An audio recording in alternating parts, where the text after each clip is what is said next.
Hey guys, welcome to a brand new episode of the Bid Nerd, your daily nerd on the most interesting car of the day from all the automotive enthusiast auction sites. My name is John Polnik in Las Vegas, along with my partner Michael Deeb in San Francisco. What up? What's up, dude? Hey, man, nice lid. Where'd you like get that lid?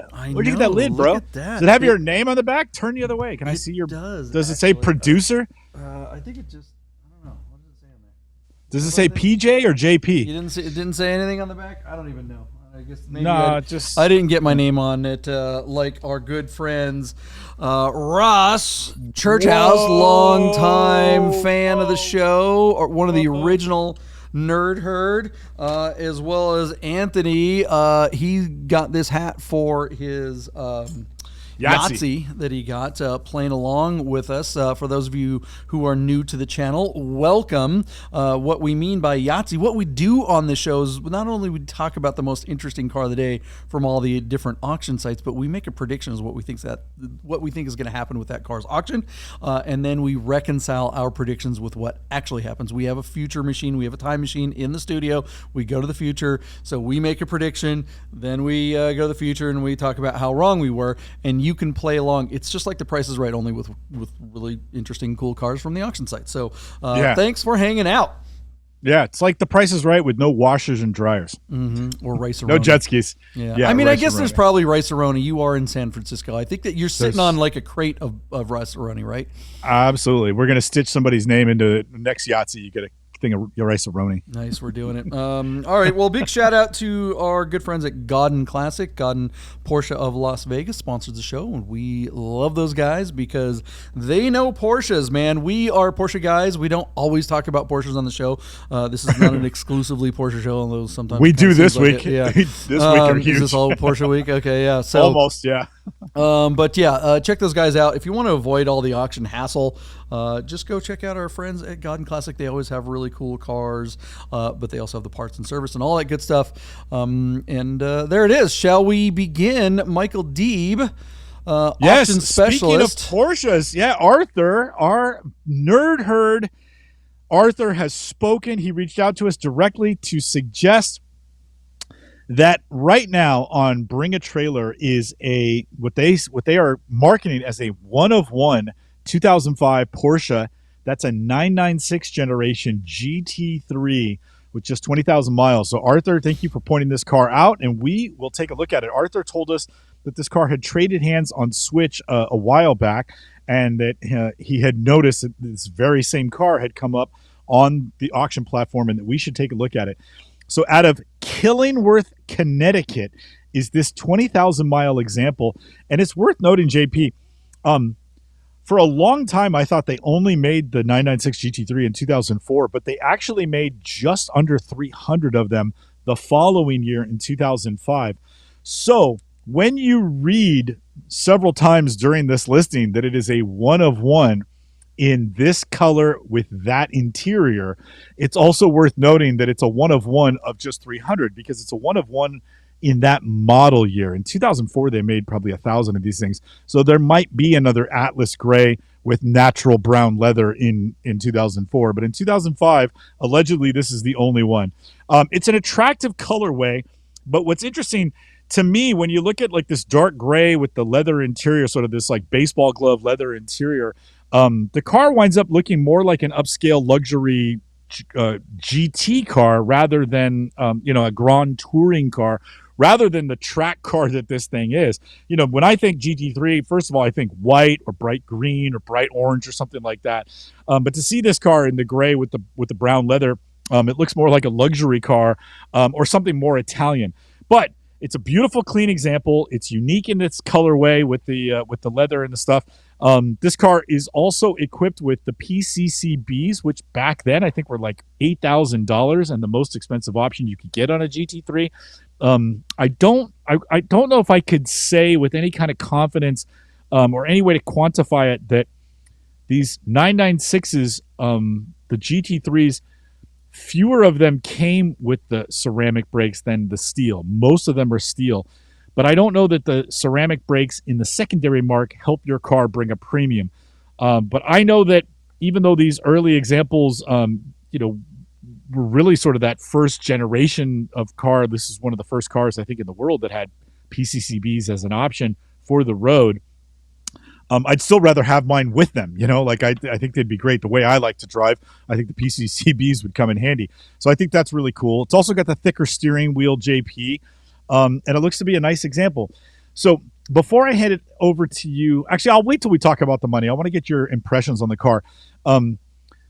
Most of these cars came with black. I will tell you this, the brown leather is way rarer than the PCCBs, and I would say only 15 or 20% of the cars came with PCCBs. I'd say less than 5% of the cars came with brown leather.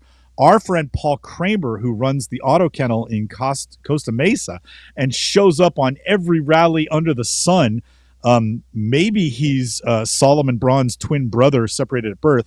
You heard it here first. But he has a 996 GT3 in white with this brown leather interior. I think it's cool. I think it's unique. But I don't think it's for me. Go ahead and make mine black and ordinary. I'd like the color of the seats if it was just the seats, but when you do the dash and the steering wheel and the carpets and the door cards and all that, John, you lose me. It winds up being like you're in the, I keep going back to like the Pinocchio cartoon where you're in the belly of the whale and everything's monochromatic in there. This just doesn't do it for me. So I send it to you, John. I'm not a fan of the interior. I like the idea that it's one of one, but I'd probably pass this car over because I dislike that dash and the steering wheel so much. I have a 1-year-old and it reminds me of some things I've changed out of the diaper. You know what I'm saying? Yeah, that color is tough to love.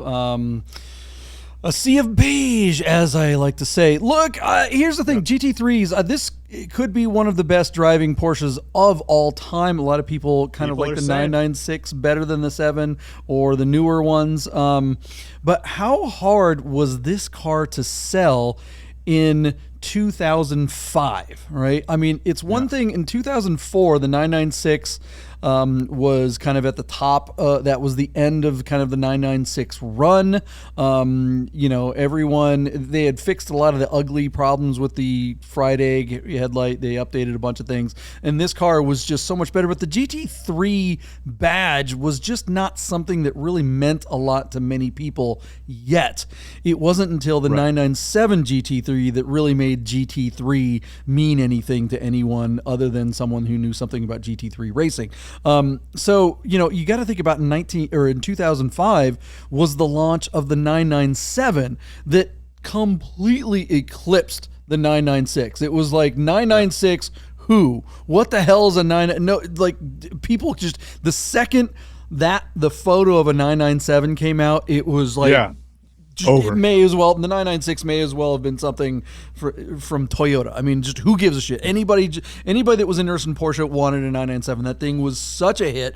It was such a beautiful car. It looked so much better than the 996. All the things that people hated about 996s were corrected in the 997. So, and on top of that, a 997 that you could get at the same time on the same showroom floor, right next to this car was a 997 C2S, right? You could get with a 3.8 liter engine, and that car drives amazing. And some of the early ones even had the GT3 body kits on them before the GT3 actually came out. So it had the GT3 Aero of the GT3, and then the actual GT3s came out later. So I just think that this car just had to, they didn't make a whole lot of them because who the hell wanted a freaking 996 in 2005?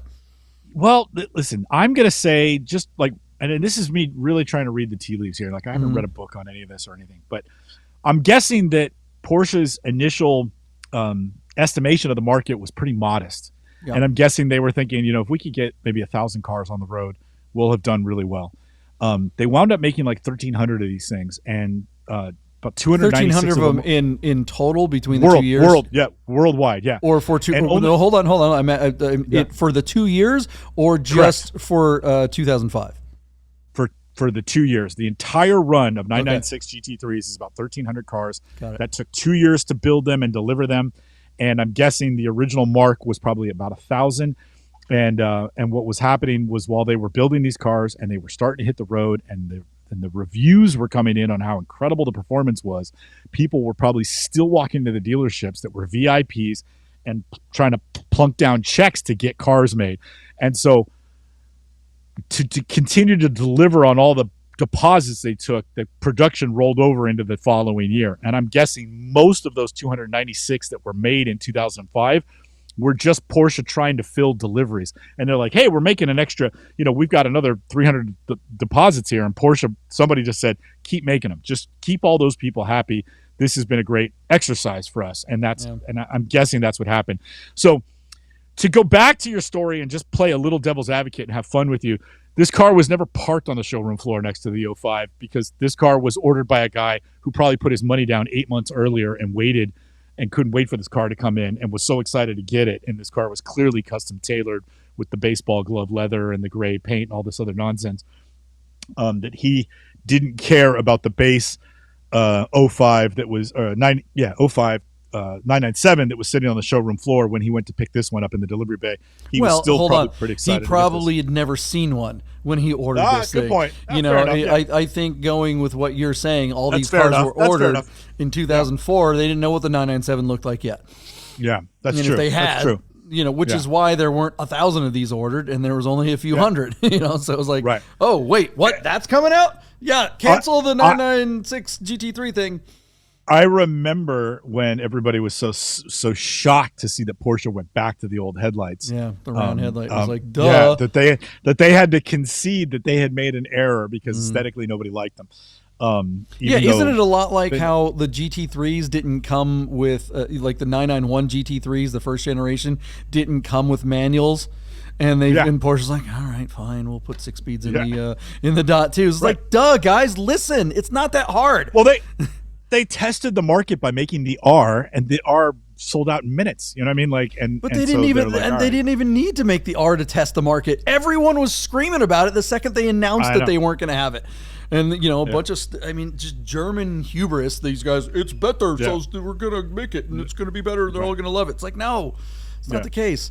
I remember going to the Porsche dealerships when the 997s came out with the PDK, and they're all like, "Oh yeah, you got to," or not the 997s, but I guess the 997s. You got to try it. It's so much better. And I'm just like, yeah, guy, it's better, but I still want a third pedal, dude. Anyways, we're getting off subject. But it's relevant. It's absolutely relevant. I mean, it really is. And so for Porsche to concede that they had made an error, the 997 was, I mean, you wouldn't even call it a revolution. It was just they went backwards and said, hey, let's make this car look more like a damn 993 or 964, and it'll sell even better. And it did.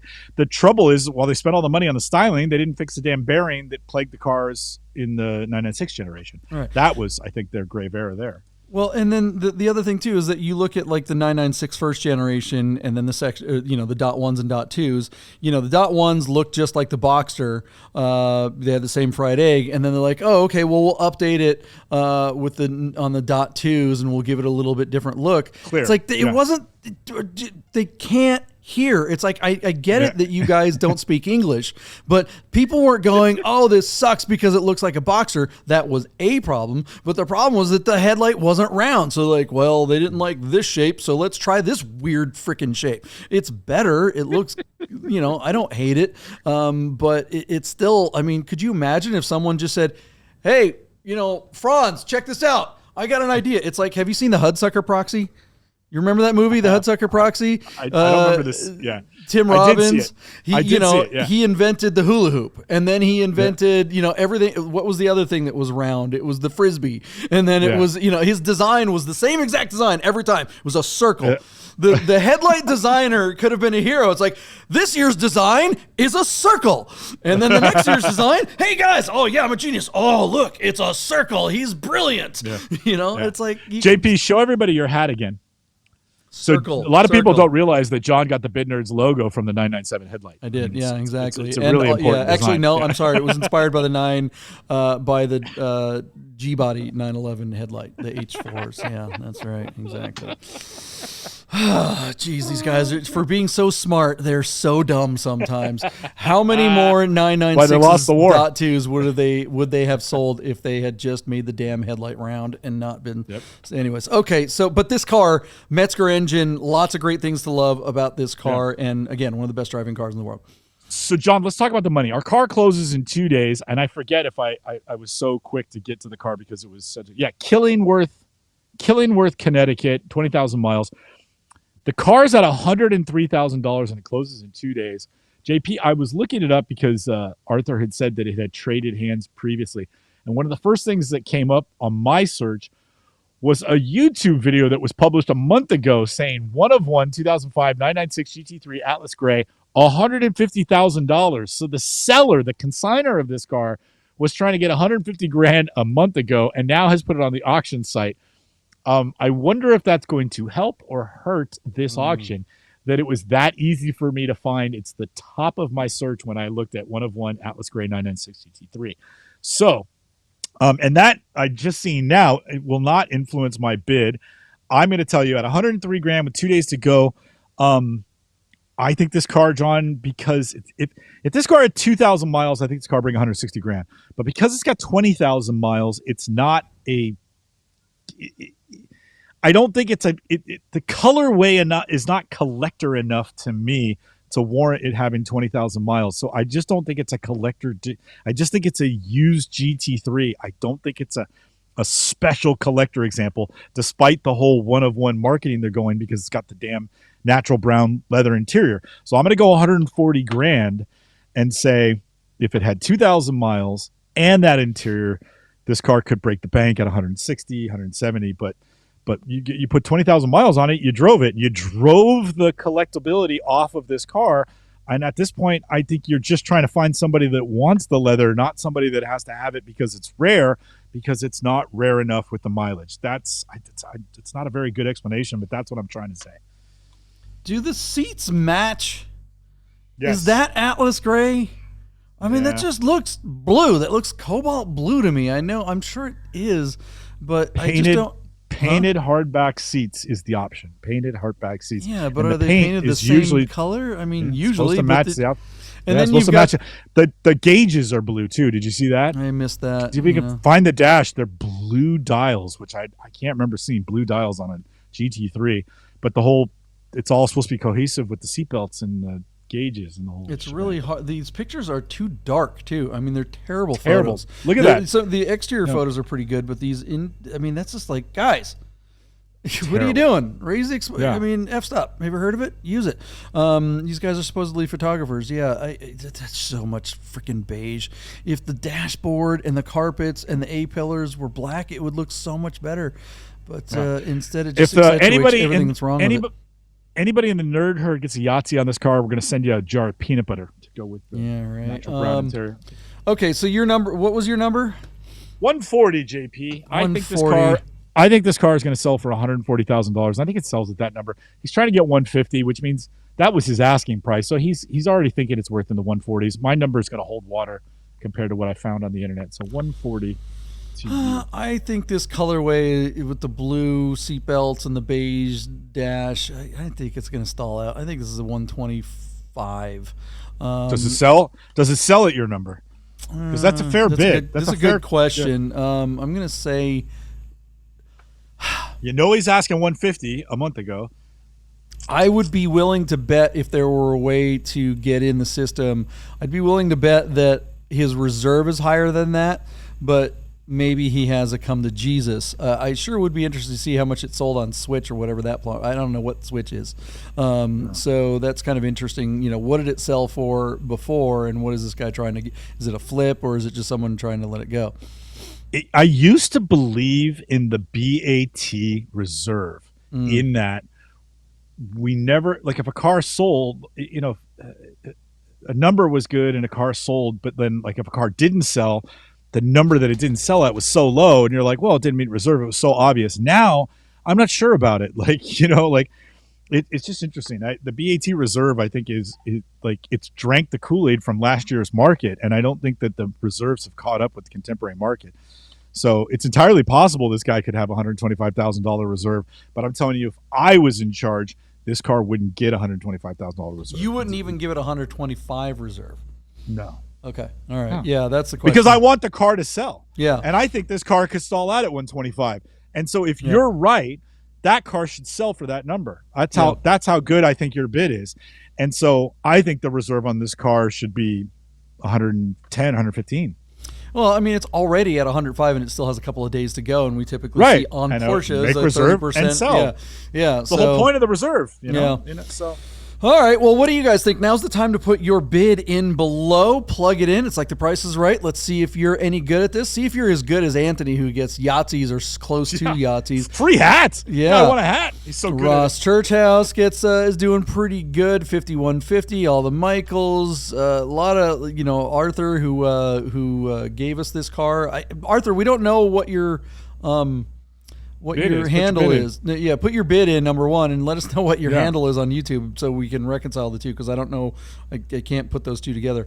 By the way, Nerd Herd, you guys are awesome. We're like literally a few dozen subscribers away from 1,000 at this point. Maybe by the time this airs, we will be there. We're super excited. Yeah, we can name the studio and we'll start doing live shows. So we're up on the swag. So let's make it happen. All right, let's go to the future and find out what happens with this GT3. Hey guys, I gotta tell you about our friends Godden Porsche of Las Vegas and Godden Classic. If you're looking for a new Porsche or a classic, you gotta call our friend Steve at Godden. Save yourself the hassle of screwing around with all the auctions like we always talk about, and just talk to Steve. He'll find you the classic Porsche you're looking for. Godden Porsche of Las Vegas.